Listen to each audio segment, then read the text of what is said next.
Hi, ഇന്നത്തെ breakfast റെസിപ്പിയാണ്. അപ്പം ഞാൻ നന്നായി പൊങ്ങി വന്നിട്ടുണ്ട് ഇഡ്ഡലി മാവ്.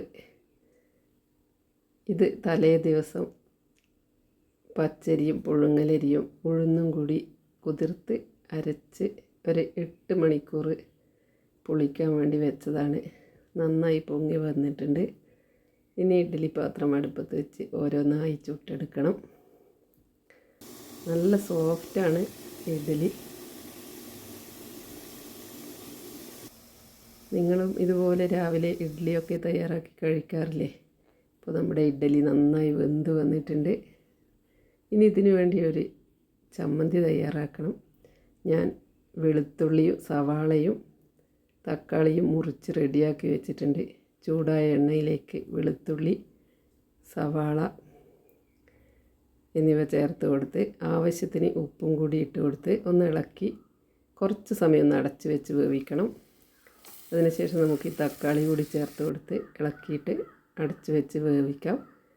വെന്തതിന് ശേഷം നമുക്ക് ആവശ്യത്തിന് മഞ്ഞൾപ്പൊടി, മുളക് പൊടി, കായം എന്നിവ ചേർത്ത് നന്നായി ഒന്ന് ഇളക്കിയെടുക്കാം. എന്നിട്ട് നന്നായി തണുത്തതിന് ശേഷം അരച്ചെടുക്കാം. അരച്ചെടുത്തിട്ടുണ്ട് ഞാൻ. ചൂടായ എണ്ണയിലേക്ക് കടുക്, ഉഴുന്നുപരിപ്പ്, വറ്റൽമുളക്, കറിവേപ്പില ചേർത്ത് കൊടുത്തു.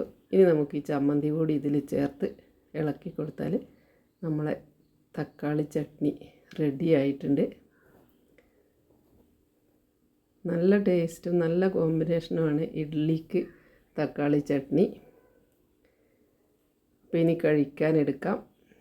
ഇതാ ഞാൻ ഇഡ്ഡലിയുടെ കൂടെ തക്കാളി ചട്നിയും കൂടി കഴിക്കാൻ വേണ്ടിയിട്ട് റെഡിയാക്കി എടുക്കുന്നു.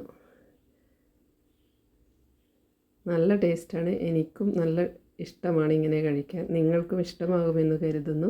അപ്പോൾ കഴിച്ചാലോ. Thank you. Bye by.